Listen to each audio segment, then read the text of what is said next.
Have you ever wondered why some of the most brilliant minds in history struggled in school? It's not just a coincidence. Research shows a surprising pattern. The students who thrive in rule-following environments, the ones who ace tests and never break the rules, often don't go on to become the great innovators. In fact, a 2014 study from the University of Pennsylvania found that nonconformists were 27% more likely to become entrepreneurs than their rule-abiding classmates. That means the very students getting gold stars and glowing report cards. Statistically, they're less likely to change the world. It makes you wonder, if our education system is supposed to create leaders and independent thinkers, how did we end up with something that seems to do the opposite? But maybe, just maybe, it's not broken at all. Maybe it's working exactly as intended. Niccolò Machiavelli once wrote, "Everyone sees what you appear to be, few experience what you really are." That quote could be the mission statement for our modern education system.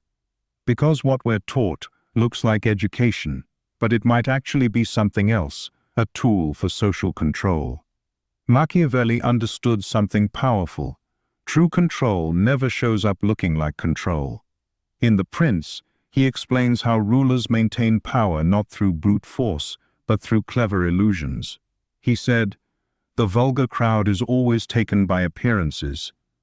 And when you really look at how education works, you start to see exactly what he meant. Take the idea that it's better to be feared than loved. It sounds harsh, but in schools, fear doesn't show up with whips and chains. It shows up as care, as concern, as subtle pressure to follow the rules, stay in line, and not ask too many questions. This isn't about blaming teachers. Most educators genuinely care and work hard to help their students succeed. But the system they work within, that's something different entirely. Our current school structure wasn't invented by developmental psychologists or creativity experts. It was largely designed by industrialists in the late. They needed people who would show up on time, follow instructions, and respect authority without question. Charles Eliot, then president of Harvard, laid it out clearly in 1905. He said, "We want one class of persons to have a liberal education, and we want another class of persons to forego the privilege of a liberal education and fit themselves to perform specific difficult manual tasks." That's not just classism. That's strategy. That's Machiavellian.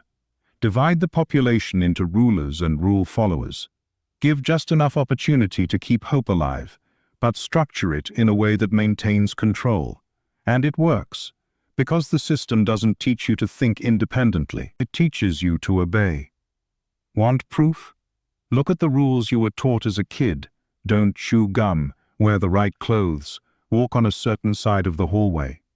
These rules had nothing to do with learning. Their real purpose? To get you used to following rules just because someone said so. Psychologists have studied this. Kids quickly start believing that authority equals morality. If an adult says it's wrong, it must be wrong, even if it makes no sense. Machiavelli would have applauded this. He once advised rulers to keep their citizens content not through real freedom, but through the illusion of order and purpose. And that's what school delivers, a tidy, rule-bound world that trains you to feel safe only when you're following someone else's directions. But what happens when someone doesn't play by those rules? Look at the hole-in-the-wall experiments by Sugata Mitra in India. Kids with no formal teaching figured out how to use complex computers just by exploring, collaborating, and being curious. No grades, no punishments, just learning, freely. And that is exactly the kind of behavior Machiavelli would warn rulers to shut down. Because independent thinkers, they're dangerous to systems of control. But control isn't just about obedience.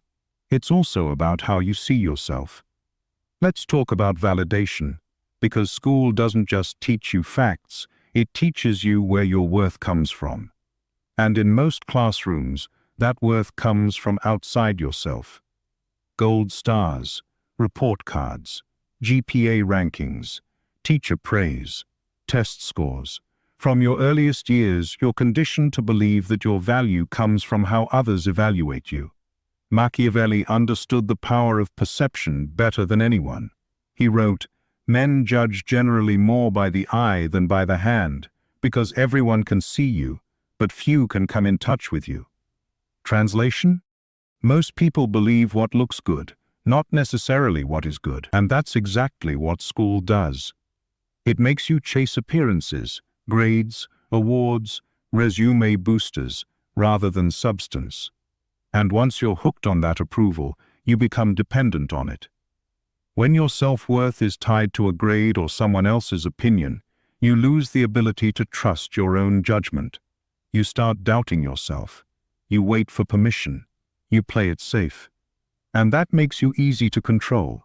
A 2020 study actually found that students who were academic perfectionists, those who did everything right, were more likely to experience anxiety and avoid taking risks in adulthood. They'd learn to fear mistakes, to fear being wrong, to fear standing out. Which is tragic, because the people who change the world aren't the ones who play it safe. They're the ones who stop asking for permission. Now compare that to the Montessori method of education, where kids choose their own tasks, explore their interests, and develop internal motivation. That approach has produced an outsized number of creative thinkers: Larry Page and Sergey Brin from Google, Jeff Bezos from Amazon, Jimmy Wales from Wikipedia, all Montessori kids. Montessori doesn't teach children to look smart. It teaches them to become curious. And curiosity is a revolutionary act in a system built on compliance. But the structure goes even deeper. Because schools don't just train you to obey or seek approval. They train you to think in fragments. Think about it. In most traditional schools, subjects are completely siloed off from one another. Math is over here. History is over there. Science is in a different building. And never the twain shall meet. Why does this matter? Because when knowledge is broken into isolated chunks, it becomes harder to see the bigger picture. To connect dots. To ask big questions like, how does history shape science? How does economics shape education? Machiavelli warned about this kind of fragmentation. He believed that a prince, any effective leader, should master the rules and discipline of war. Not just how to fight, but why battles are chosen and what systems they uphold. He understood that the ability to think strategically across domains was what separated rulers from the ruled. Fragmented learning, by contrast, keeps you intellectually disarmed. You may be smart, but if you can't see how systems connect, you can't see how they control you. And if you think this is accidental, it's not. Even the way school ranks students reinforces this fragmentation. Curved grading, class rankings, competitive admissions. These systems tell you that success is scarce, that if someone else wins, you lose. This fosters competition over collaboration. Exactly what Machiavelli recommended in The Prince: divide the population to keep it from organizing against you. He said, "A prince should sow discord among the citizens of conquered cities." And modern schooling, it sows that discord early. The fear of failure, the shame of being wrong, the competitiveness of grading, it all creates a mindset of scarcity and fear. One mistake, and your future feels like it's crumbling. You remember that feeling, right? The sick twist in your stomach after a bad grade. The dread of raising your hand and giving the wrong answer. The embarrassment of asking a dumb question. That fear doesn't go away. It becomes part of you. It keeps you small. And that's the point. Machiavelli wrote, "Men should be either treated generously or destroyed, because they take revenge for slight injuries, but not for serious ones." In other words, if you're going to control people, don't let them almost succeed. That breeds resentment. Either lift them up completely, or make them too afraid to try. Traditional education chooses the second path. Now here's where it gets even more interesting. Because once you see how education disciplines behavior, externalizes self-worth, and fragments knowledge, the final piece falls into place. Risk aversion. Traditional education trains people to avoid risk at all costs. to play it safe, to follow the rubric, to do what's expected, even when innovation, creativity, or intuition point in a different direction. And this isn't just a side effect. It's baked in. Think back to your own school experience. When did you feel rewarded? When you followed instructions perfectly? And when were you punished? When you colored outside the lines, made mistakes, asked why, or tried something that didn't work? This environment creates people who fear failure more than they crave growth. People who hesitate, who wait, who need permission to try. Machiavelli warned against this. He wrote, "All courses of action are risky, so prudence is not in avoiding danger, it's impossible, but in being bold enough to act wisely and decisively." He knew that great leadership and great innovation requires courage, not compliance. But school teaches the opposite. School teaches you to stay in line until someone tells you you're ready, to raise your hand before you speak, to study the test rather than the world. That's why so many disruptive thinkers struggled in school. Richard Branson dropped out at 16. Steve Jobs dropped out of college, but still credits an audited calligraphy class, something totally off curriculum, with inspiring Apple's unique design philosophy. His words: "You can't connect the dots looking forward, you can only connect them looking backward." These people succeeded because they escaped the system's conditioning, not because of it. And what did they escape exactly? 3 things: arbitrary discipline, external validation, fragmented knowledge. That's the unholy trinity of traditional education, and Machiavelli would have recognized each as a tool of social control. But to be fair, Machiavelli didn't believe all education was bad, quite the opposite. He just believed that education should serve purpose, and if you want to lead, not just follow, you need a different kind of education. He wrote, "Wise men say that whoever wishes to foresee the future must consult the past, for human events ever resemble those of preceding times." He believed that true power came from studying history, not just dates and names, but patterns, understanding human nature, strategy, conflict, psychology, how systems operate, how leaders rise, and how they fall. Winston Churchill is a great example of this. His deep knowledge of history helped him lead Britain through one of its darkest hours. His speeches weren't just powerful, they were strategic. He knew how to move people, because he'd studied what moves people. Angela Merkel, too. She navigated a united Germany through multiple global crises with a steady, historically informed hand. These aren't just smart people, they're systems thinkers. They see the whole board. And guess what? Military schools and elite leadership programs understand this. They deliberately expose students to adversity, not because they want to break them, but because they want to build resilience, strategic thinking, judgment under pressure, the ability to act without a rubric, because comfort doesn't create leaders, challenge does. And yet, most traditional schools do the exact opposite. They protect students from discomfort, shield them from complexity, and condition them to fear uncertainty. Machiavelli would have found this predictable. Because he understood something we often forget: effective leadership isn't about being ruthless, it's about being realistic. It's about understanding human impulses, learning to read people, developing emotional intelligence. As he put it, men are driven by 2 principal impulses, either by love or by fear. So what kind of leader do you want to become? One who mimics what others say, or one who sees clearly and acts with purpose? To become that kind of leader, you have to rebuild your own foundation. You have to unlearn the reflex to wait for approval.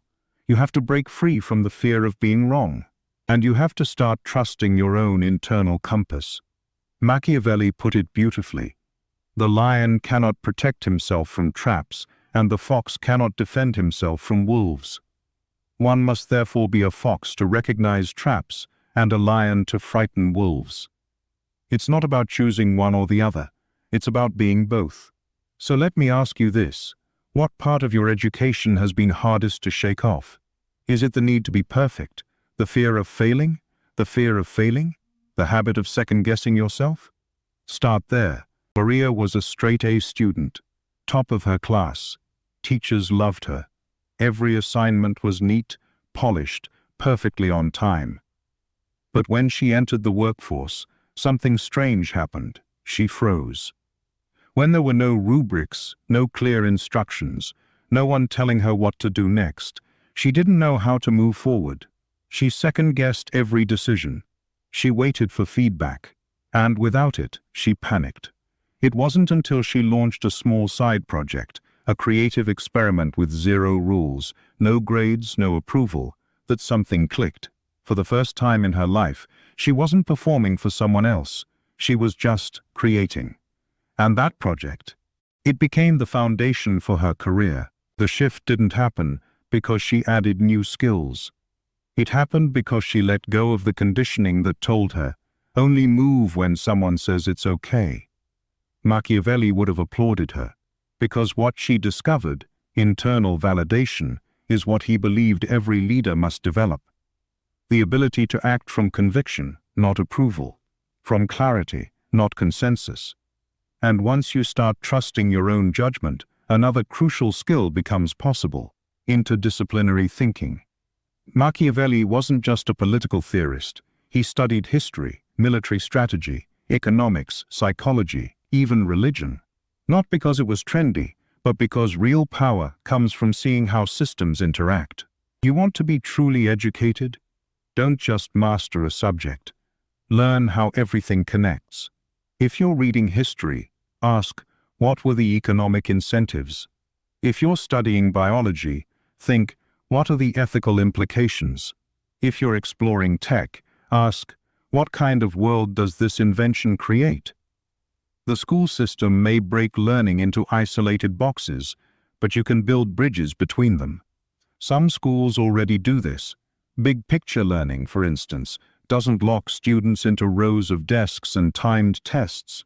Instead, students spend huge chunks of time doing internships related to their passions. They bring those real-world lessons back into their academic work. The results? Higher graduation rates, better college performance, and students who are actually excited to learn. Because that's the thing about education that works. It doesn't crush curiosity, it unleashes it. Which leads us to something Machiavelli would have emphasized strongly: strategic risk-taking. Too many people think being smart means playing it safe, avoiding failure, staying in your lane. But innovation requires risk. Trial, error, missteps, recovery. The most successful people don't fear failure, they document it. At Stanford, there's a practice called the failure resume. Students literally list their biggest flops, missed opportunities, rejected ideas, and reflect on what they learned from them. It turns failure into a teacher instead of a punishment. And guess what? Students who do this report less anxiety and more confidence when tackling tough challenges. Because once you realize that setbacks are part of the process, not the end of it, you stop being afraid to try. Machiavelli said, "The wise man does at once what the fool does finally." In other words, be bold now, not later, not when someone gives you permission. Now. And while individual mindset shifts are powerful, Machiavelli also knew that systems don't change from the inside out unless people connect and build momentum together.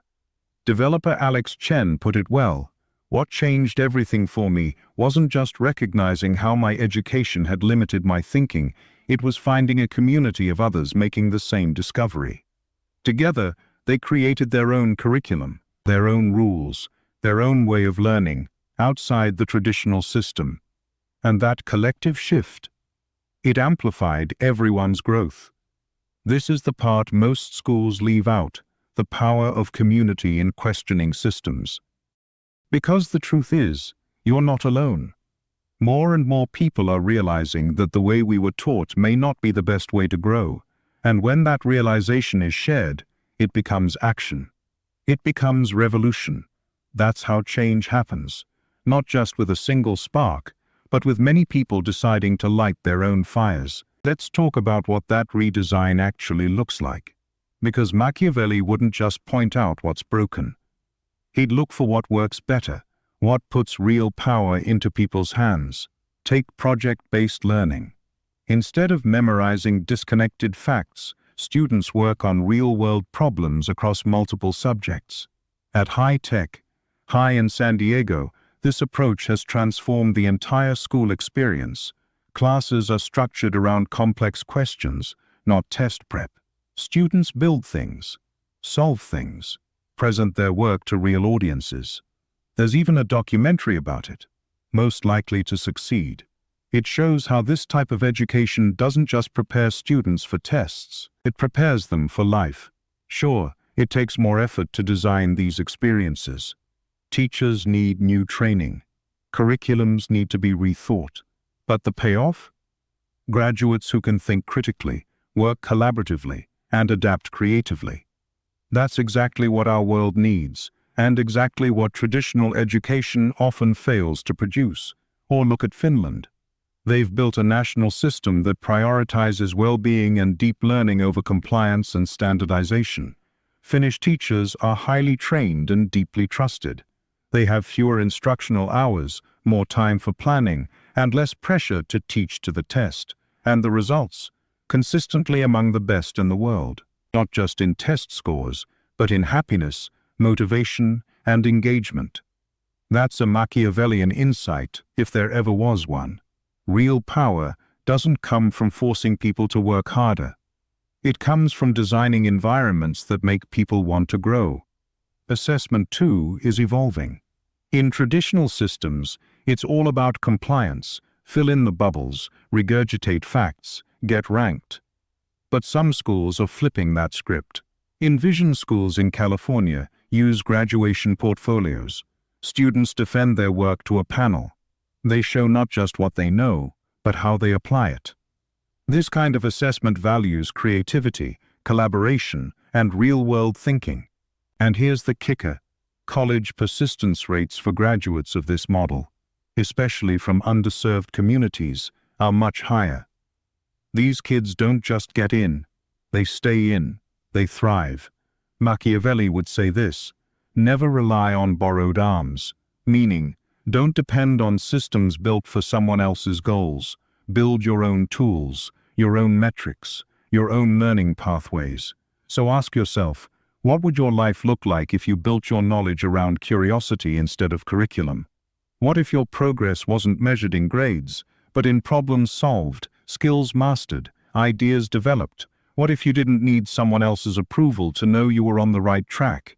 That's where true freedom begins, and it starts with knowing how you learn best. Not everyone learns through lectures. Some need to see it, others need to do it. Some learn best by teaching others, some by making things, some through stories, metaphors, or music. The key is to recognize that the system doesn't define your intelligence. You do. And most importantly, redefine your purpose. Because purpose is the antidote to compliance. It's the one thing no system can give you, and no system can take away. What would you pursue if status, grades, or approval didn't matter? What project would you start? What subject would you dive into, just for the joy of it? This is the ultimate Machiavellian paradox. Once you understand how a system tries to shape you, you're no longer trapped by it. That very awareness becomes your immunity. He wrote, "A prince should therefore be a fox to recognize traps, and a lion to frighten wolves." So if you've ever felt like school tried to shrink you, silence your curiosity, or make you afraid of being wrong, good news. That means you're awake. And once you're awake, you can't be controlled the same way. You start seeing the hidden curriculum. You start questioning the rules. You stop waiting for someone else to define your value. That's how change starts. Not in a classroom, not on a test, but in a moment like this, when you realize the system was never designed to unleash your potential, but you can. Because here's the truth. The most valuable person to any movement of change isn't the one who follows best. It's the one who sees clearly, who can think independently, connect the dots, and take bold action when others hesitate. If this resonated with you, if you see yourself in these patterns, Share this with someone else who needs to hear it. Because the greatest act of resistance is awakening potential in others. Machiavelli understood that power comes from clear sight, not blind obedience. And if he were alive today, watching you reclaim your own education, he'd smile.